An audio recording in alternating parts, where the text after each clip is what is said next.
Dominus vobiscum. Sequenza Santi Evangelii secundum Matteo.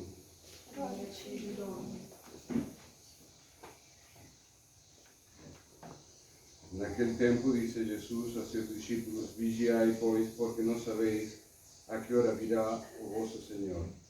Tende porém esto ben presente: si un pai de familia soubesse a qué hora había de vir o ladrón, vigiaría sin dúvida, e non deixaría saltar a súa casa. Por esto estáis vos también preparados, porque no sabéis a qué hora virá o Filho do Homem. ¿Acaso pode cualquier servo fiel e prudente, a quien el Señor constituyó sobre a súa familia para estar a distribuir de comer al templo?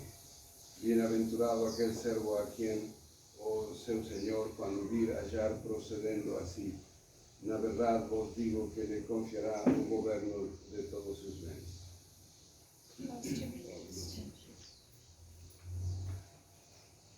Estamos a celebrar San Antonio María Claret, el fundador de los misioneros del Corazón Inmaculado. Fue un obispo que es interesante su vida. Él creo que muere al comienzo del siglo XX. Él era catalán, español. Y fue un hombre que fue particularmente atacado, perseguido por la masonería. Tuvo que incluso fugir varias veces de las casas en donde estaba. Y terminó muriendo en una abadía de frailes benedictinos al sur de Francia, escapando de la masonería. Y esto nos lembra una cosa: cuando no somos perseguidos, tenemos que sentarnos a ver si estamos a hacer bien las cosas. O sea, un facto de que se nos critique, que se nos persiga de alguna u otra manera, es una señal de que estamos a trabajar bien, que estamos en lo cierto. ¿Y cómo podemos tener certeza de eso? Porque quizás ahí nos podemos engañar, a entrar el amor propio o nuestra vanidad a jugar y engañarnos con esto. No nos engañamos en la medida en que no nos afastamos del magisterio de la Iglesia. Entonces, cada vez que obramos debemos agir como la Iglesia enseña, no como a mí me parece. Y especialmente los clérigos debemos siempre tener un cuidado exquisito en no afastarnos de lo que nos enseña la Iglesia y no ponernos a dar opiniones personales sobre esto o tal tema. Una esa. Bien, en fin, podríamos estar a hablar mucho de San Antonio María Claret. Realmente tiene escritos preciosos. Un hombre que trabajó mucho en la catequesis popular. Si encuentran libros de San Antonio María Claret, son muy claros, muy específicos, muy ricos en doctrina. Bien, paramos un poquito ahí. Quería hacer un comentario sobre una asnera que leí hace unos días del famoso Bergoglio. Este hombre cada vez me estraga más la úlcera, porque leí que en relación, haciendo un comentario a la situación política de Brasil, parece que sacó un comentario diciendo que Dios no necesitaba de que ninguém lo defienda y que no había que instrumentalizar la religión con la política, Bien, okay. De modo absoluto es cierto que Dios no necesita que ninguém lo defienda, en el sentido de que Dios es omnipotente y simplemente con dejar de pensar en la existencia de sus enemigos voltarían a la nada. Dios es omnipotente, mas Él quiere ser defendido. ¿Y cómo sabemos eso? Es fácil, Vean cómo agió nuestro Señor en su vida pública. Nuestro Señor, Él que es la caridad suma, la prudencia suma, en fin, saca chicotazos a los mercaderes del templo. O sea, cuando se ve atacado el honor de Dios, Jesucristo actúa. ¿Y para qué actúa? Dios Padre podría haber simplemente aniquilado a esos personajes y pronto, pero Él permitió esto para que tengamos un ejemplo. Cuando se nos ataca en la fe, nosotros debemos defender el honor de Dios. Seríamos unos hijos perversos si no hacemos esta cosa. Pero claro, estamos tan enrarecidos ya intelectualmente con la idea de que vivimos en un mundo de paz y amor y armonía, y todo lo que sea una cuestión así agresiva nos tiene que resultar chocante. Y sí, está bien que trabajemos por la paz, más cuando el honor de Dios está en juego, el honor de la iglesia está en juego, no podemos ceder en estas cosas. Ontem hablamos, creo, de Santa Joana d'Arc, por ejemplo, o tantos que han defendido los cruzados. Estaba viendo un vídeo que hicieron sobre Juan Pablo II y tomando como una cosa maravillosa que Juan Pablo II pidió perdón por los errores de la iglesia. Pero es una de las cosas que, si está en el purgatorio, ese menino debe estar a pagar muy tu tiempo. ¿Por qué? Porque la iglesia es santa. Las cosas que instituyó la iglesia son santas. Si hubo algún defecto, será de las personas que intervinieron, sea en la Inquisición, sea en las cruzadas, sea en la evangelización. Pero el objetivo en sí es santo. Y que este Señor venga a pedir perdón por esas, San Pío X hablaba de esas cosas como las glorias de la iglesia. Y ahora San Pío X entonces se equivocó, y él es santo. Y supuestamente el otro también, supuestamente San Juan Pablo II.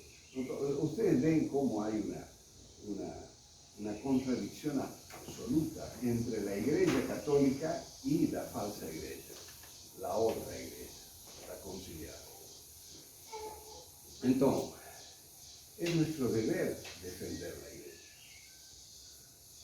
No podemos dejar que se ocupen otros. No, en la medida de lo posible nosotros tenemos que agir. Y volviendo un poco a lo que hablábamos antes, aquí está a defenderse en la situación que vamos a tener el día 30, de permitir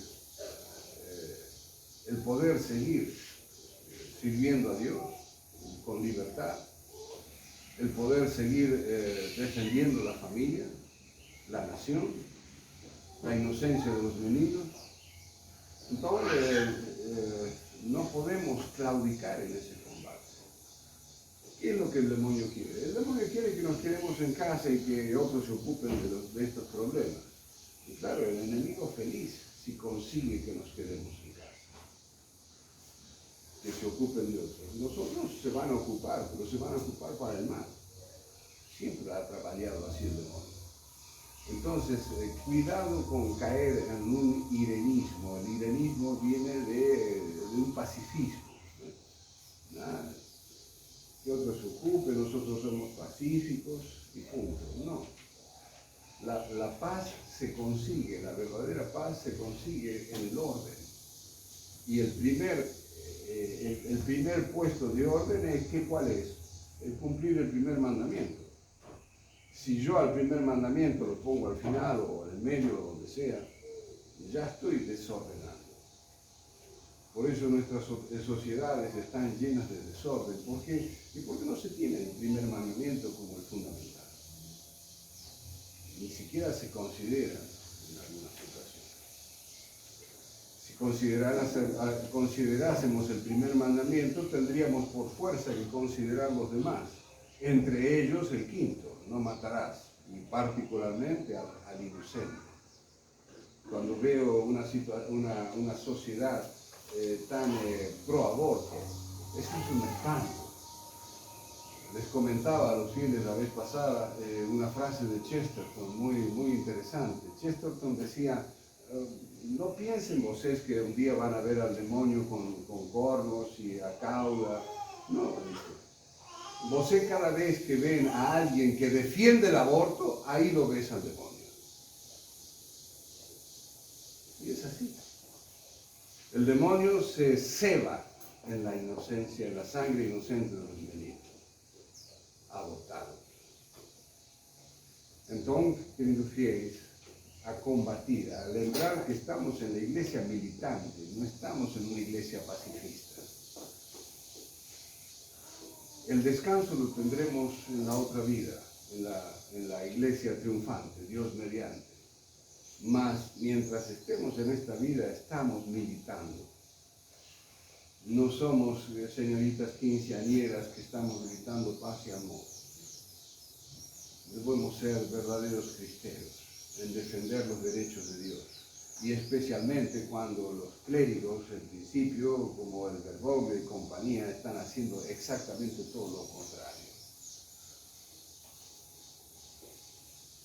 Ver la caterva de obispos modernistas apoyando abiertamente al comunismo, da odio. Y nosotros vamos a ficar quietos, vamos a ficar calados, decir que esa gente es una gente que presta. No, no debemos dejar de cansar y alertar a la gente. Ojo, esos son lobos disfrazados de ovejas. Y resulta que ellos son los pacifistas, los que aman al mundo, etcétera, a los pobres, por supuesto, etcétera, etcétera. Tropa de mentirosos, hijos de Satanás. Entonces, queridos fieles, que el ejemplo de San Antonio María Claret, que no se amilanó nunca en atacar a los enemigos de la Iglesia y en defender los derechos de la Iglesia, que sea un modelo también para nosotros, de ser siempre verdaderos soldados de Cristo y no amilanarnos, no tener miedo a los que pueden, como dice Cristo, no tener miedo a los que nos pueden quitar la vida incluso, sino más bien tener miedo al que nos puede arrojar cuerpo y alma al infierno, si es que no defendemos su honor y el de su Santísima Madre. Que la Virgen Santísima nos dé esas luces y esa fortaleza para el combate y no nos deje caer en el desánimo, en la desesperanza. Otra cosa que quería lembrar siempre, la otra vez pasada alguien decía que esto de andar votando es una tontería porque al final todo es lo mismo. No. Dijo, ojo, estás a llevar a la desesperanza a la gente. No debemos siempre tener esperanza, es una de las virtudes teologales, ojo. Fe, esperanza, caridad. Y esperanza porque si no tenemos esperanza, pégate un tiro. ¿Para qué vas a estar? O sea, siempre tenemos esperanza, vivimos por la esperanza. Entonces, la esperanza nuestra además es una esperanza sobrenatural. Vivimos ¿por qué? Porque tenemos que ir al cielo. Entonces, por eso no podemos desesperar. Que no vale la pena ir a votar, no importa, no sé qué pase, pero nosotros tenemos que combatir por esa esperanza, nunca desesperar. La desesperanza es el pecado de Judas, lémbrense. Entonces, nosotros firmes en el combate, les guste o no les guste. Que somos belicosos, que estamos por favor de las armas, sí. No somos una tropa de maricones. Tenemos que combatir. Y si tenemos que llegar a las armas, y bueno, espero que haya valientes que tomen las armas. Los curas, desgraciadamente, a veces no podemos tomar las armas. ¿Por qué se bendicen las armas de un ejército? ¿Es pecado? No. ¿Por qué? Porque es un deber defender la patria. Si un soldado no tiene miedo de tomar un arma, tiene que dedicarse a otra cosa, a cuidar meninos, o lo que fuese, pero no puede ser un soldado. Cuando la gente ahora nos dice, los enemigos nos dicen, vamos a desarmar a todo el pueblo porque eso es peligroso, desarman al pueblo y arman a los delincuentes, magnífico, qué idea brillante. Para el enemigo, brillantísima. Entonces no tenemos que tener miedo a las armas. Los cruzados fueron santos varones que hicieron su deber a instancia de los sumos pontífices católicos. No están, en fin, estos bandidos que hemos tenido conciliares. Entonces, que la Virgen nos mantenga siempre con ese espíritu de militancia. A veces es cansativo, entiendo, mas lémbrense, trabajemos ahora, porque después descansaremos en la victoria final. Que así Dios lo quiera y su Santísima Madre. Ave María Purísima.